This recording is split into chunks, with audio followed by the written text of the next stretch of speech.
because we need some tech assistance. I'm Brad Waller. I am Redondo Beach City Council representing District 1, but I also do represent the whole city.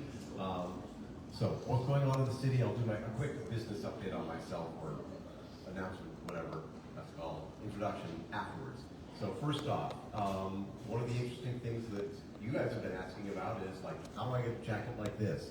So we are in process of getting our trademark registration completed. That should be coming in spring. We had a presentation on various models for how we would market it at the last meeting. The council as a whole seems very receptive to doing that. So hopefully, maybe by summertime, people will start to be able to buy stuff. Maybe get some stickers. I don't know. I found Michael's does stickers now, so I think it'd be cool if we're done with stickers. The big item at our last city council meeting, the results of the citywide cannabis survey came out, and residents were pretty strongly against it. If you look at the percentages, the people who feel strongly against retail cannabis almost outnumber the people who are favored. So they have strongly and average, and then average against, and then average or strongly. So with all of that through there, the council was not comfortable moving forward with retail cannabis, for now at least. It could come back in a year or two if the budget of the city is looking badly. I know that one of the council members will want to bring it up as a way of closing the budget gap, and that would be a question we could ask the residents. Knowing how our budget has changed, do you still feel the same way? Hard to see if people would change their minds on that. I don't know if they would. But I am open to listening to the residents on that. It's not that one, this is not one that I'm basing on my personal beliefs.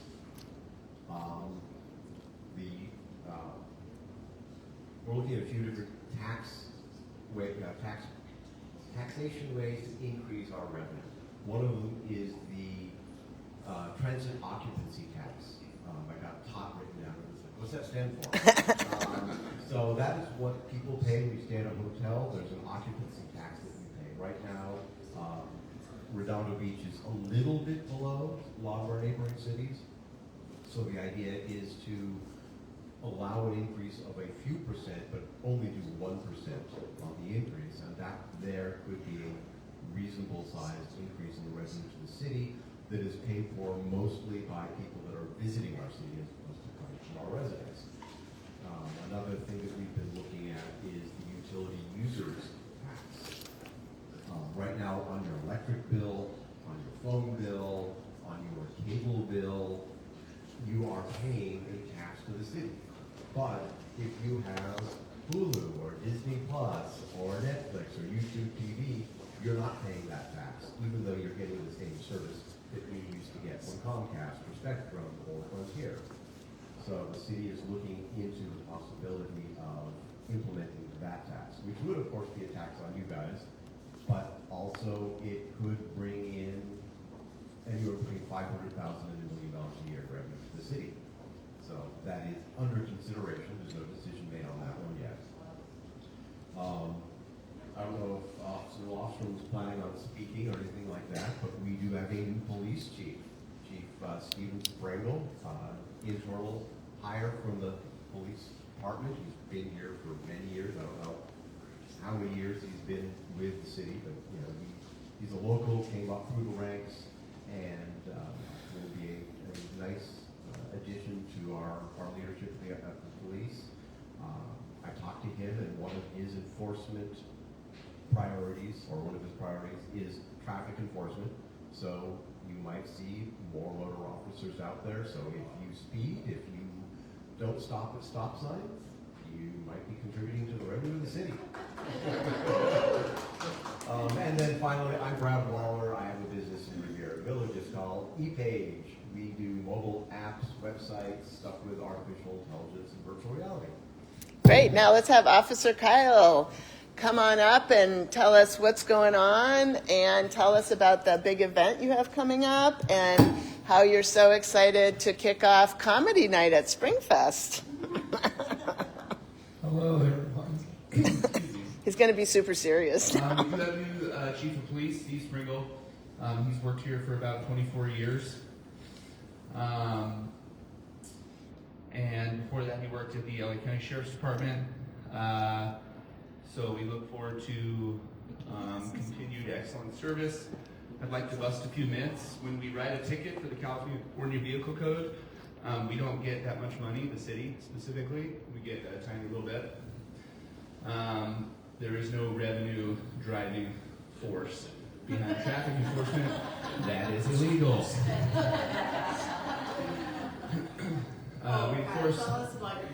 We enforce traffic laws where complaints are and where statistical problems are. That is one of the more often complaints. I would like to include that our patrol officers are out there every day responding to serious emergencies and arresting felons on a regular basis.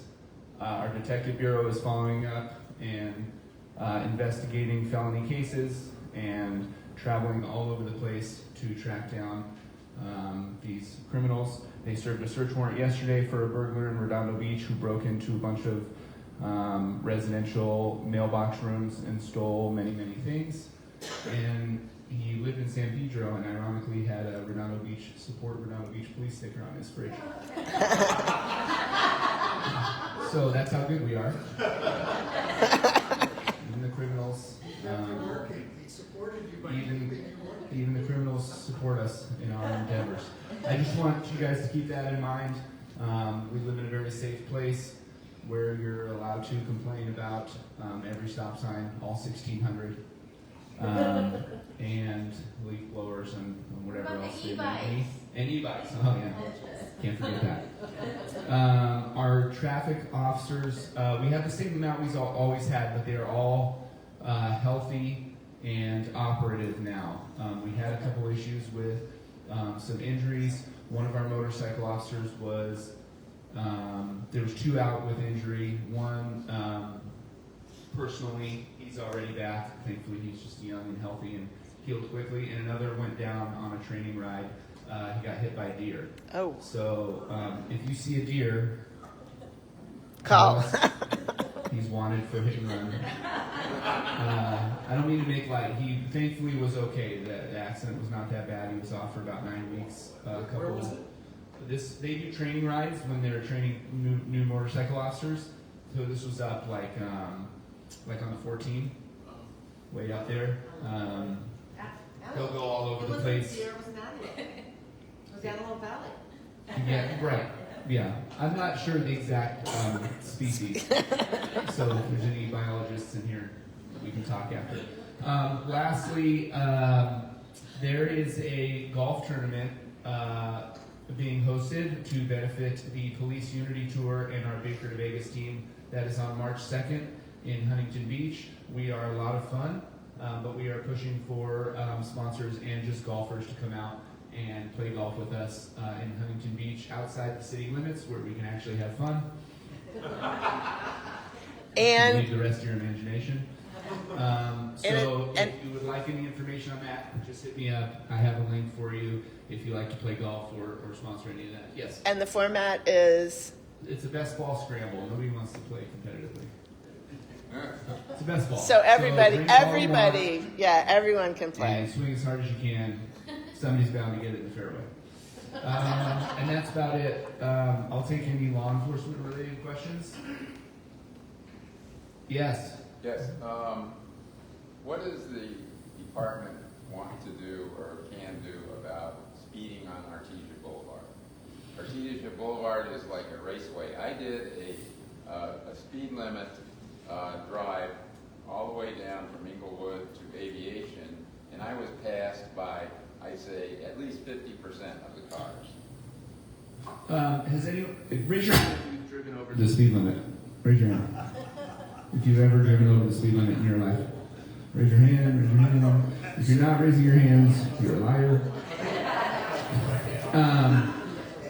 We do regular traffic enforcement all over the place. If you have a specific issue that you want to bring attention to, we need the squeaky wheels to do that because we get pulled in so many different directions and there's, in a blessed way, it's so safe here. There is a lot of squeaky wheels about traffic issues, so we need to hear about it, and we want you to push. We are statistically driven, but we take the complaints into consideration, and the more vocal, the better justification there is to divert resources. So as an example for this issue, for like the statistics versus the complaints, there is an area of the city that receives a ton of complaints, ton. And then when you compare the accidents to the main intersection in that area versus the accidents at Inglewood and Manhattan Beach Boulevard, it's 60 over here at Inglewood and Manhattan Beach Boulevard and 6 over here at this intersection. But you wouldn't think that based on complaints because there's maybe an older demographic that is home more often, or more people working from home that see traffic violations, and there's perception biases and so on and so forth that drive a higher number of complaints versus a fast-moving business intersection that doesn't necessarily have residents, a ton of businesses where we have people going through constantly, not paying as much attention to what violations are occurring, etc. But it's obviously a much more dangerous intersection based on the numbers. So please keep the complaints high. Our traffic division contact information is on the website. You call, you say, hey, I'd love to see more enforcement here and there. I can bring the information back to our traffic unit. But we are all over the place all the time. But we are still the government, and although we provide a high level of service, our resources are finite for the time being until you guys all decide to spend the entire city budget, and we just have an army of policemen all over the place. But that'd be weird, wouldn't it? Trying to do a good balance. But yes, there are resources, and this we like to hear squeaky wheels so we can justify pulling the resources all over and trying to do a good balance with the resources we have. Yeah, please. Okay, sorry, we need to move along, but Officer Kyle's going to be here, so feel free to ask him any questions. Quickly, my name is Mickey Johnson, and my company is Mickey on Marketing. On the front, you may have seen this little flyer for Faith Fueled. That's an event that I'm working on. It's a women's conference for women who want to bring faith into their entire lifestyle and business and everything. It's February 27th, and you get a $50 discount with code Mickey. Also on the front, you saw a little pink slip here. It's not like a pink slip, but it's a pink piece of paper. And it lets you know about all the Redondo Union High School business entrepreneur classes that NRBBA is helping with.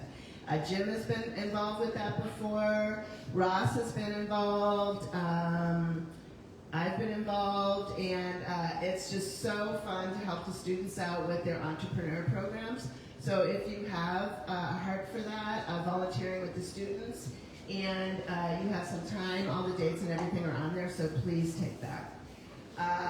Saturday is Valentine's Day, and it's also the second Saturday sweep.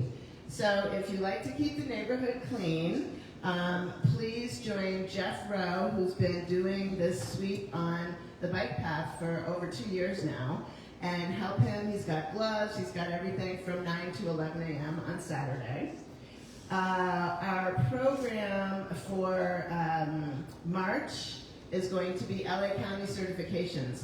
Joan and Rachel just talked about how important it is for small businesses to get certified, especially now with all of the mega events coming. Super Bowl is next year, FIFA is this year, the Olympics is 2028. If you want to get involved in that, you need to be small business certified. It's kind of tricky, but we're here to help you. Manhattan Beach Chamber puts on a great event that's no cost at all. So if you want to learn more about that, definitely come on March 12th, but also talk to me or Rachel or Joan. April 9th, we're going to have our esteemed Farmers Market founders speaking and telling us about the Farmers Market that they're going to launch, I think, maybe at the end of April. But Jim or Teresa, do you want to come up and just give us a little sneak peek about where we are right now? Yeah, hi. So we have a couple of really exciting milestones in this last week. Yesterday we submitted our permit to the city to close Green Street between Artesia and Aviation for a weekly farmers market. It'll be Wednesday from 2 to 7. And what we have done, we're starting to look for sponsors in the community to help us launch it until it starts becoming viable. But in the long term, we think this is going to be a revenue source, and it's similar to some of the other farmers markets. So we set up a nonprofit for North Redondo residents called RNRB. So the revenues, once the market is established, the revenue from the market will get reinvested back into the community, and it's a very specific boundary along the ACAP area of Artesia and Aviation Boulevard. Similar to how Riviera Village or some of the other neighborhood associations take the revenues and reinvest back. And so we're excited to make that. What street did you say? Green, between Artesia and Vanderbilt, right between the library and the community service building. Appropriate. Yeah. Can you talk about when you might start? Yeah, we are targeting the end of April. We're hoping for April 22nd, right after Spring Fest. It's going to be a little dependent on how long it takes us to get the permits from the city, the Department of Agriculture, and Department of Health. But that's where we're targeting, and I think we're on track right now. They are 3 government organizations, so the city expediting would really help that. I have a feeling the city's going to get behind this. So, yeah. Thank you so much. Okay, and then a quick plug again for Spring Fest. It's April 16th through 19th. We've got tons of volunteer opportunities, and the early bird tickets expire February 20th. 20% off is the biggest discount you're going to have for wristbands. So if you have a bunch of kids that you want to buy wristbands for, or you like carnival rides, now is the time to do it. Okay, so moving on with our program. These 2 esteemed guests over here are going to be helping us with our resiliency planning. And this program was designed for businesses. It's from the California Office of the Small Business Advocate.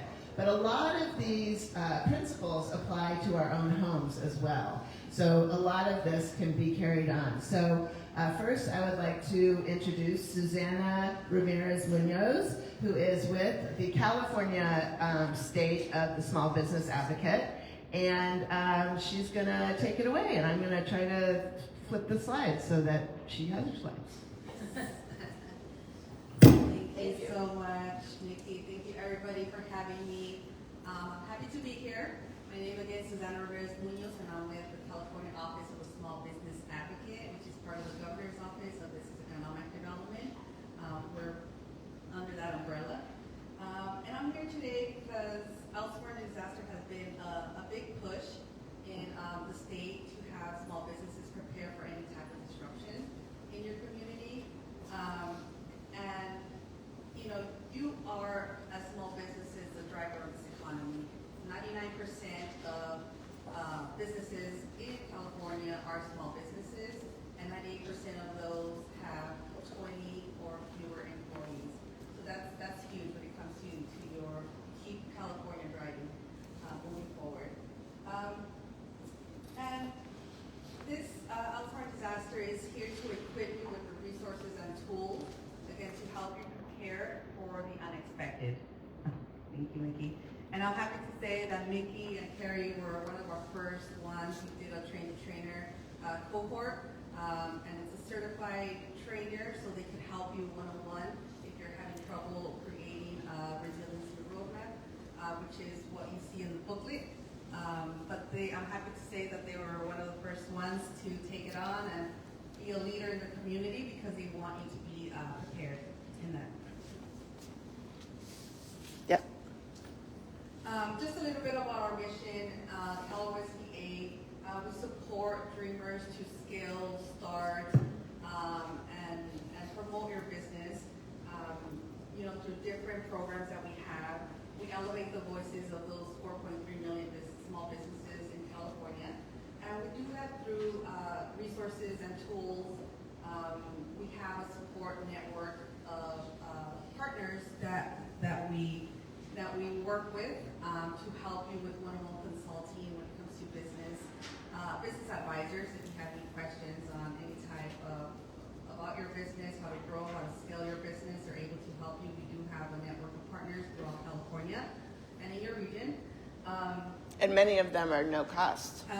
Yes, many of them are no cost to low cost, so that's very important for you to take advantage of those partners because California is putting these resources out there for you to, again, to get talk to these business consultants or business advisors on any scale of your business.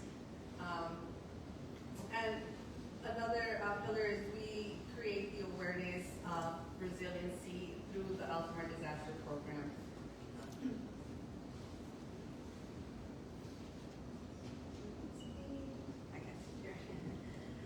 So when it comes to disasters, we always think about the big one, right? The earthquake, when is the next one going to be coming? But to small business, any type of disaster, it could be a power outage, it could be a small fire, it could be a road closure. We're just talking about that, Carrie and I, about, maybe not having a road closure or not enough parking so anything that's going to disrupt your business, we consider it a disaster because the longer you're closed, the more revenue you're going to lose on your end.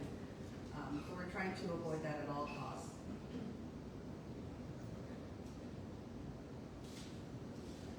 So why is resiliency essential? So it protects your business. If a disaster does strike, that's not the time to prepare. We like to say the time to prepare is during blue skies when you're not in panic mode, you're not during gray skies, you're trying to recover your business, your operations. It ensures the safety of your employees. When it comes to training them and making sure that they know what to do in case of emergency. It ensures, it also minimizes financial loss. Again, I mentioned being closed longer than necessary, so when you have a plan in place, you're able to pivot and open as quickly as possible. Some of the studies have shown that $1 invested in preparedness saves you $13 in recovery, so that's huge. And it builds customers' trust. You want to make sure that your customer knows, and you keep your customers, that they know that you have a preparedness plan to keep your operations open and to serve whatever needs they have. So it creates that trust with your with your customers. And again, it comes back to the resiliency. It strengthens your resiliency not only for your small business, but also for the community that you're in.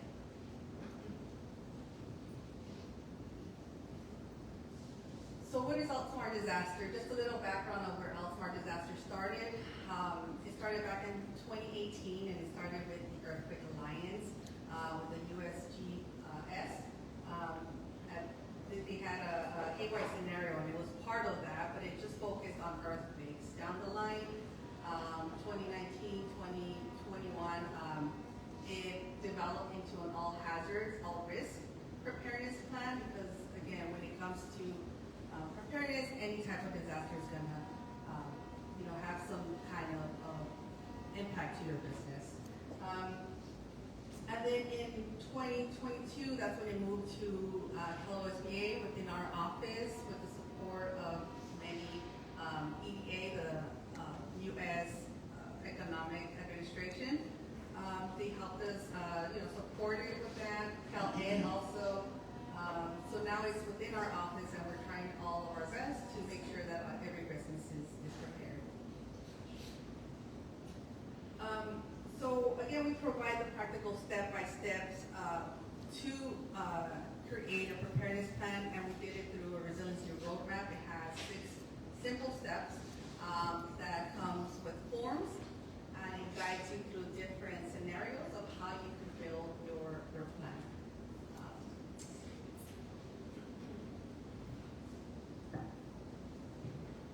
So here are the 6 steps that we mentioned. These steps are simple. We try to put a form within each step that could help you in the process of creating it. It identifies your risks.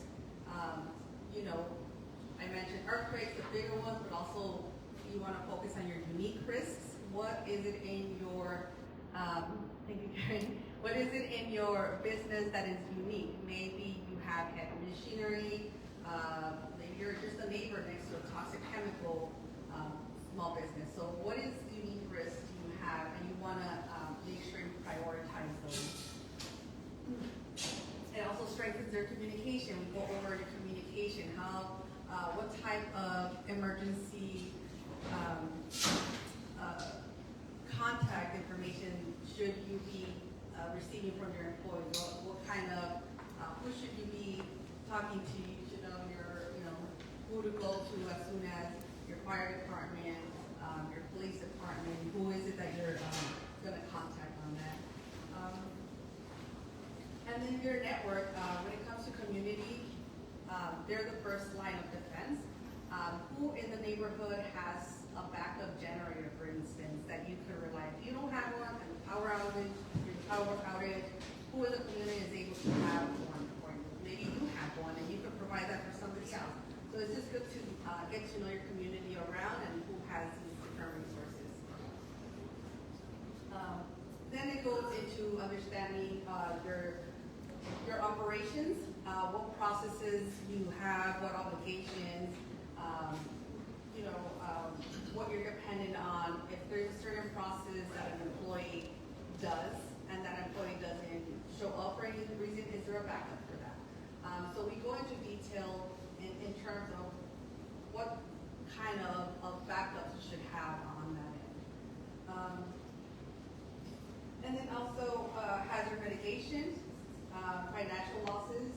On average, it is said that $2,000 is lost on an average of 1 day being closed for a small business. So that's huge for a small business. And it just takes a good look at your operations. There's actionable steps that you could take ahead of time before there's any type of disaster. We leverage the theme of protective action, where it gives you different tools and different things that you can do in case there's a disaster of any kind. It could be a man-made disaster as well. And then step 5, we do go through our understanding your insurance. It's important to understand your insurance. As we know, 77% of U.S. Small business are underinsured, so it's very important to understand what kind of insurance you need based on your sector.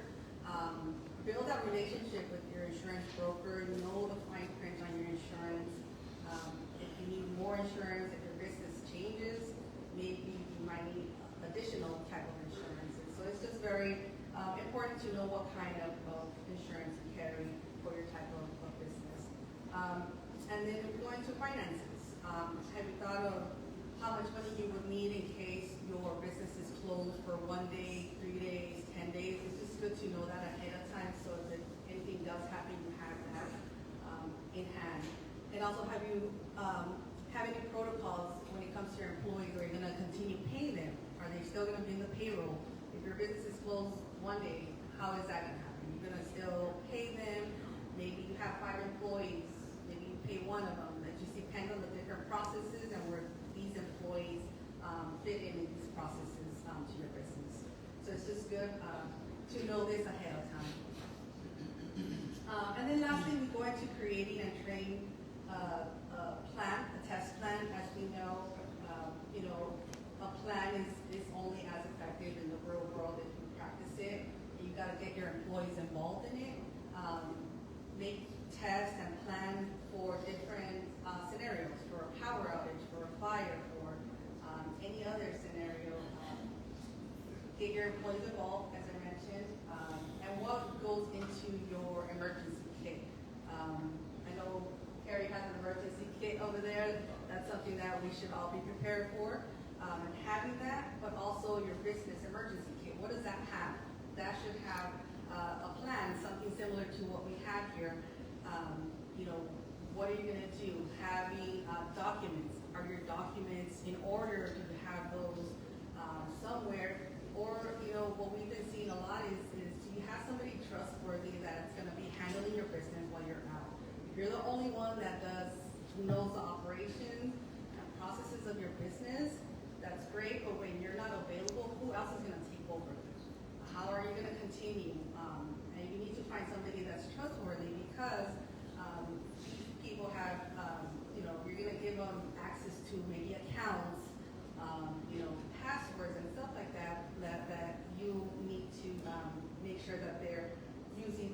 them in an effective way.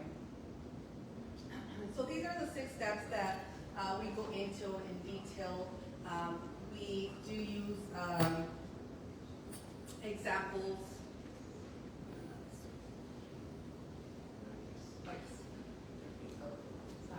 We use an example of mom and pop's kitchen throughout the whole process of the training, just so we could put everything in perspective. As a small business, we always want you to think about your business in mind when we talk about these different steps and what to do.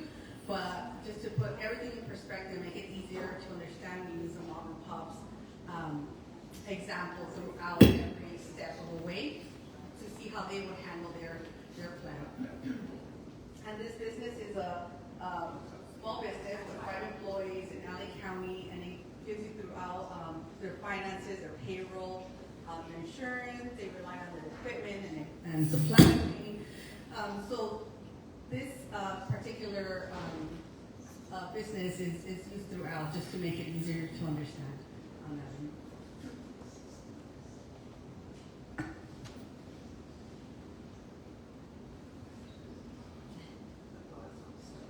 No, there's another first one.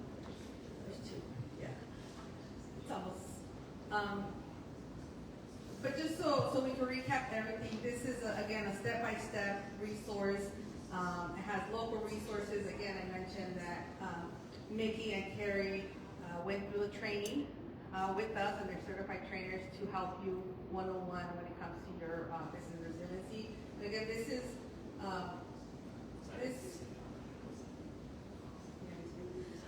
is more of a starter for you, with forms to help you and guide you how to start one. It just depends on your business. You're going to be having a bigger plan, more employees. You're going to need per form. You're going to need 1 form per employee when it comes to the contacts. We have those online. They're fillable forms. You could also save them on the cloud. But they're there to help things get started somewhere. We're just trying to simplify it so everybody has this plan. Sorry. It's okay. And then just lastly, I had my contact information, but I'll be here throughout. And again, they're going to be having the workshop afterwards to go guide you through every step. It's very important, again, just to let's get started somewhere, somehow. So, thank you so much. Okay, thank you, Susana. So I think a lot of you maybe who don't have small businesses could also see how this applies to your home too. Knowing your insurance and all that kind of stuff. Carrie Butler is the founder of Emergency Cafe, and her whole life is working with small businesses and residents and large businesses. I think she was talking about a school district she was just working with. Not only providing, she has the emergency kits in all sizes, but she also helps them put together their plans. And now she is also certified in Outsmart Disaster, and will be reviewing the workbook afterwards with any small businesses that want to get started. Today is only getting started. There's no way you're going to have all this information available, but it's just getting started, and then we'll follow up with you afterwards, like say 30 days, and that'll help you with your accountability to say, okay, I'm going to have this ready because Nikki or Carrie is going to be calling me and want to go through it. I know I need that. I'm going to let Carrie take it away. Hi everyone, I'm Carrie with Emergency Cafe, serving all of your emergency preparedness needs. Wasn't that great? What I would love to know is if you guys started thinking about stuff that you're not prepared for. Was it a good little process for you? Anyway, no? Yeah? Yes. So I just wanted to give a few other things that have to do with business and your home, just to get you started on some other emergency. I always like to give a few safety tips, so that's what I'm going to do here today a little bit. And one of them is, in the event of an emergency, no matter what it is, the most important thing is to have a plan. Because if you have a plan, you can remain calm and you can set that plan into motion. The one thing that I want to make sure that nobody does is, let's just say there was an earthquake right now. You could, if you didn't have a plan, you would look like a deer in headlights going, oh my gosh, what do you do? They would be looking at you to say, what do I do? And I would say, drop to the floor. Who here has school-age children? So my question is, do you know the emergency plan at your kid's school? Some people don't. And I think that it's really important. Before I started this company, I would drop my kids off at school. It's like, okay, you've got 8 hours with him, I'm out of here. But that is not the case. You want to just make sure that you definitely know what that is. For everybody that still drives a car with gas or that takes gas, another thing is always at least have a half a tank of gas in your car at all times. Always have, and Susana talked about this, not only having all your paperwork together at your office, whether it be insurance or whatever, but also at your home, your medical insurance, your homeowner's insurance, all of that stuff. Have that in one place, because if you need to evacuate, you're going to have to grab stuff like that. You said something very important that most people don't have. Paper. That is true. Because the cloud could crash. Like, we don't know what's going to happen, technically, right? We don't know if our cell phones are going to be working. We're going to try to text people. We're going to try to email people. We're going to do whatever we can. But if you have hard paper that you can take to somewhere, then that's a really great thing as well. Keeping cash on hand, cash on hand, small bills. We have to start thinking about, if we lose electricity, like what happens, how our lives will be literally halted. There's so many things that run off of electricity, whether it be your local gas station, gas pump, or your ATMs, or what have you. So you want to make sure that you first stop and think about everything that runs off of electricity, and then second, make sure, because if ATMs aren't working, you're going to need to have some cash. Medication, if anybody is on medication on a daily basis, you should have extra of that. I know sometimes there's insurance is an issue, but you can start hoarding it. Can you give me a time check as well? Just say okay. Keep 5 pills or whatever, and then keep adding to that as you fill your prescriptions. Shoes under your bed. Have an out-of-state contact person. This is a really important thing. Susana was talking about insurance. One of the great things that you should do is on your phone, 2 minutes great.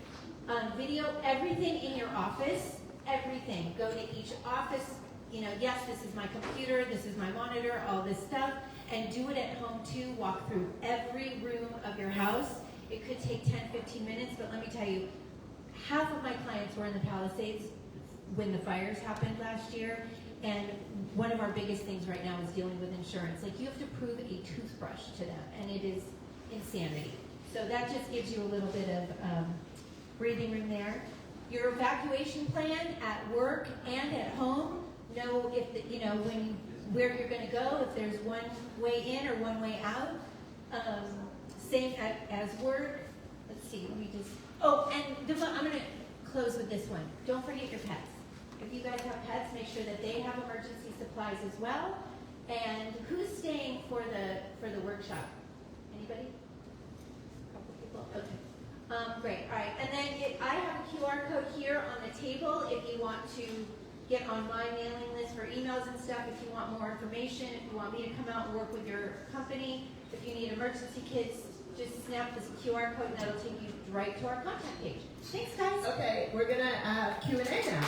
Oh. Okay, so we have some time for Q&A. Susana, come on up. You both get your own mic.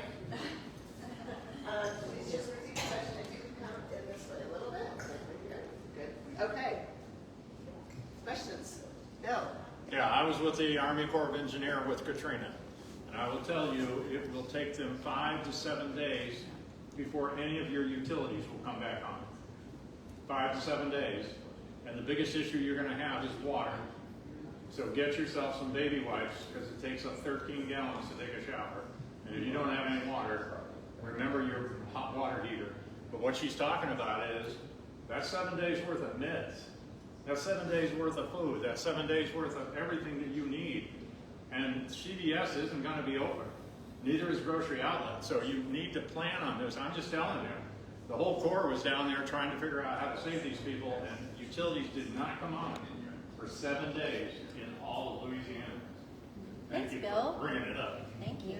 Thank you, Bill. Yeah, that's, one of the things we like to emphasize is your community. Again, your community is your first line of defense, your neighbors, who has an extra generator, because they're gonna take a while to get to you. So you're the only, your community is your first line of defense when it comes to that. Any other questions? Wow. I just want to piggyback really quickly. I was one of the guest speakers at the 100th anniversary of the San Francisco earthquake, and I came home with two things.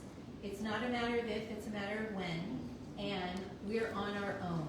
So, because we're not, wherever the magnitude of the earthquake is going to be where the most devastation is. So what I did was I literally sat on my couch and I was like, okay, if I need to take care of my company and my family, what do I do? So you need to really be your own advocate for what you need to do, and then reach out to your neighbors, maybe get like a whole bunch of people together. And if you're a business owner, if you have brick and mortar, knock on their doors and say, hey, we need to do this. I live in an apartment building, and we have like a little group of people that are on our, like we have a little call group here, but anyway. Brad. Not a question so much as what the city can also do.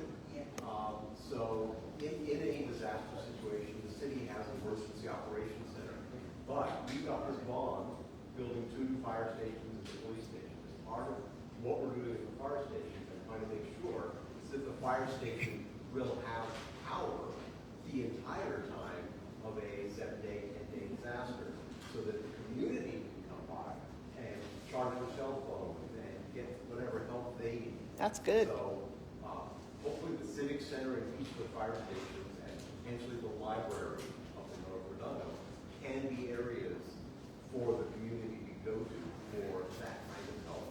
And don't forget that all of you with cars, if you've got a cigarette lighter, you can probably charge your cell phone for a long time in a disaster if you're not driving. Cigarette lighter? If you still have one of those adapters, though, who has the? Yeah, something to look into. I have the adapter as well. I'm old school. I have paper and I have adapters. Yay! I would add schools to your list. Schools are built as emergency centers. At this point, I don't know if Redondo schools are set up for that. I was just talking to one board members last week about having schools, like they don't have battery storage. Right. They have solar, but they don't have battery storage. You need to have battery. And they probably also aren't going to be letting random people come in, are they? With security? So schools are built after the field act, and I think it was like maybe the school collapse. Schools are built to a different standard, similar to police and fire stations, so they are meant as aerial does evacuation. Gymnasiums in particular. Yeah. I was told that they They also have gymnasium showers. and like put it on its edge and spin it and it collapses. Yeah. The big buildings, those are generally that's why the Red Cross houses people in school gyms. That's a place to go. Hopefully your houses are still there. You don't have to go to school for housing, but that's probably where you would end. Come up this way, Same Grace. with supplies, you guys. Like we might, like I work with a lot of school districts, and we have like the emergency bins on site for them with food and water and all that stuff. But if you guys take care of yourselves, then that's one less thing that you have to deal with and that the schools have to deal with. Grace? The South Bay Adult School, they have a solar parking canopy, and then they have the plugs underneath the canopy. But I looked at Madison, and their parking canopy doesn't have the plugs. So maybe we They could. should all have. The solars won't work without the grid working. You need the backfeed from the grid for the solars. I'm sorry, I can't hear you. The solar at the schools needs the grid as backfeed power. That's how they're. Oh, they don't come with inverters?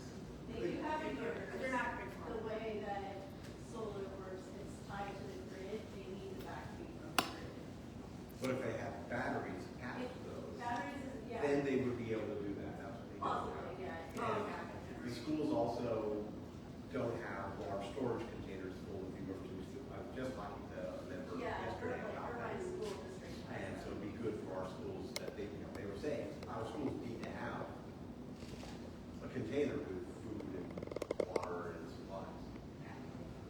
Victoria, did you have a question? I have not school-age fish, but I have grandkids. So my target is to go and ask the school what is the emergency kit that they have. Yeah, and it might be online as well, but if it's like a private school, they might not readily give that information online because they're protecting the people that go there. So just, give them a call or go there and ask them what it is. Arnett, did you have a question? Well, a comment. One is that they have the solar chargers that you can use for your cell phone that I found really helpful just to keep one in my car and keep one at home just in case. But there's also, I piggyback on what Bill said with regard to emergency help. And thankfully we have local resources that are responsible, but there have been a lot of cuts in FEMA, so it could be even longer than 7 days or never. Okay, any last questions or comments? All right, well, thank you very much to Susana and Carrie. Carrie and I will be staying afterwards to just review the workbook with only a couple of people here. It's not going to take a super long time, like you said. We want to get it started. So if it's something that you're interested in, but maybe you don't have time to stay, then we can help follow up with you too, but just let us know. Oh, the raffle.